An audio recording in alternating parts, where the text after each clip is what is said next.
afternoon, you started thinking about that trade differently, not as a splurge, as a calculation.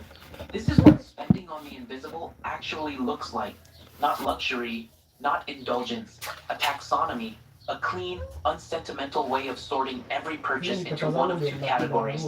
Does this buy me something that compounds, or does it buy me something that performs? And then there's the other side of it, the part that would surprise people who assume you just spend less now.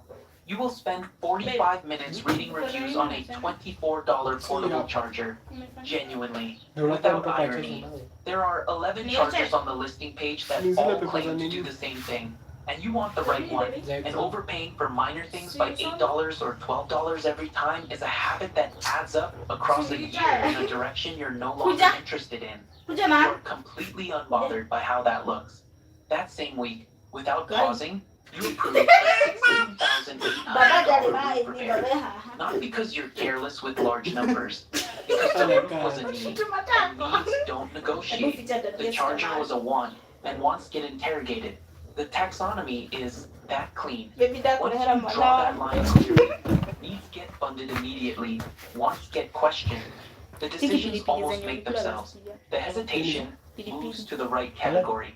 The speed moves to the right category. Currently, the average American household spends nearly $1,500 a year on impulse purchases. Most of it in the wants column. Most of it unconsidered. Most of it performing for an audience of one. That number compounds the wrong direction just as reliably as the right spending compounds the right one. You're not depriving yourself.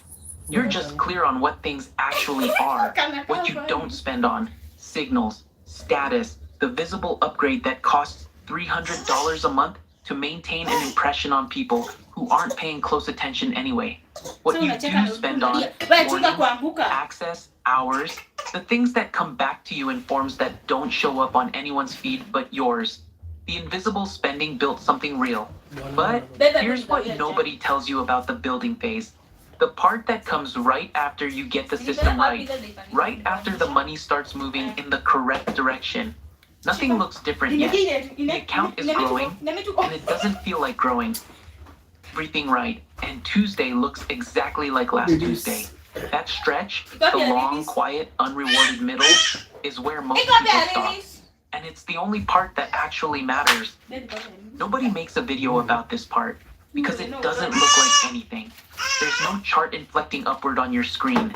No moment of clarity in a coffee shop where everything suddenly makes sense. There's just a Tuesday. Ordinary, unremarkable, identical to last Tuesday in every visible way. It's 7:14 in the morning. You're at your kitchen table in an apartment that's smaller than what you could probably stretch to afford. You open your brokerage account. The one you set up 11 months ago after the Tuesday in the parking lot, after the depreciation equation rearranged something in your thinking. You transfer $480 into your index fund. The confirmation comes back in about 4 seconds. The account balance moves. You close the app. Nobody congratulates you. Your phone doesn't buzz. Hi guys, how are you? Chat doesn't know. The friends you grabbed dinner with on Saturday ordered without looking at the menu. And you did the math in your head before you got there, the way you always do now, quietly, without making it a thing. You ordered what you actually wanted. What's up guys, how are you doing? You went to sleep in the apartment that costs $400 less than the last one. And the account is growing. You know it's growing. The math is not complicated, and you've run it enough times to trust it.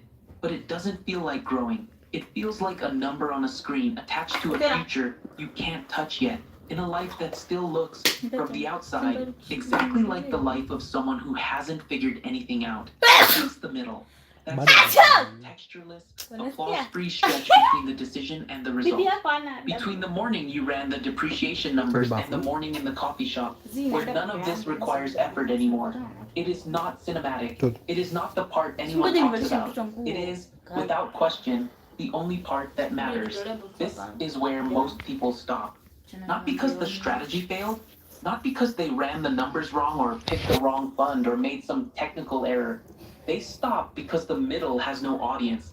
And if you spent years, most of your 20s maybe, building for an audience, performing for a room, paying the performance tax on every visible purchase, Then the silence of the middle registers as failure. It feels like nothing is happening. So you go think that nothing is happening, and you go back to something that at least produces a response. This year, roughly 57% of Americans report living paycheck to paycheck. Not all of them are overspending.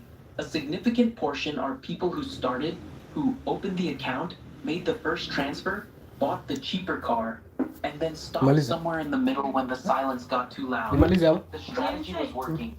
They just couldn't feel it working. And when you can't feel it, you eventually stop doing it. You save. Not because you were more disciplined than the people who left. Not because the silence bothered you less. Nangoja umalize. Because someone in the 11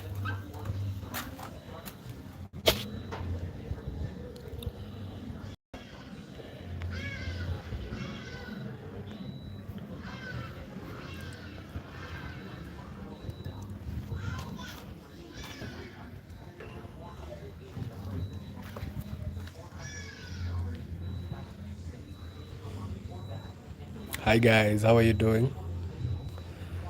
How is your weekend so far? How is your Sunday? Where are you watching from? Where are you watching from?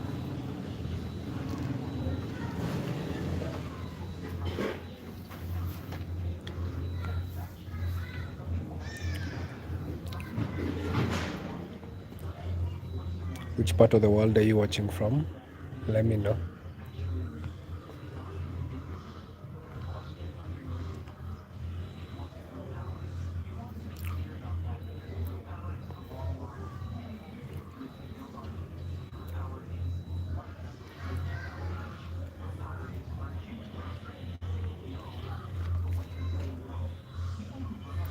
So this is Mama Cat.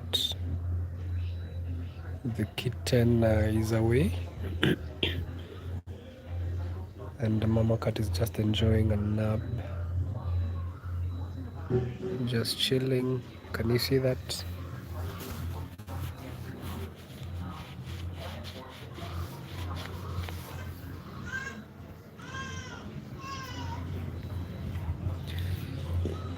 So do you guys have cats? Do you have cats where you are?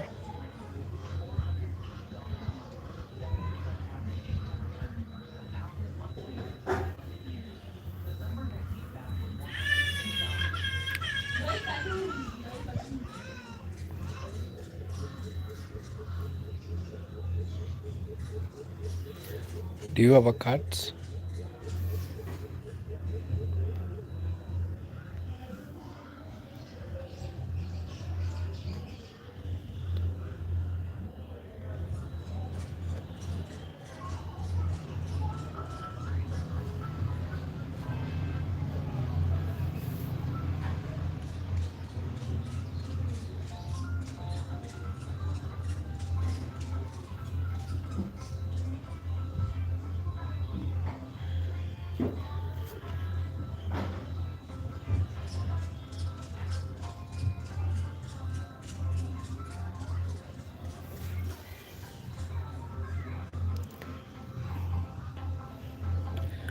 So where are you watching me from?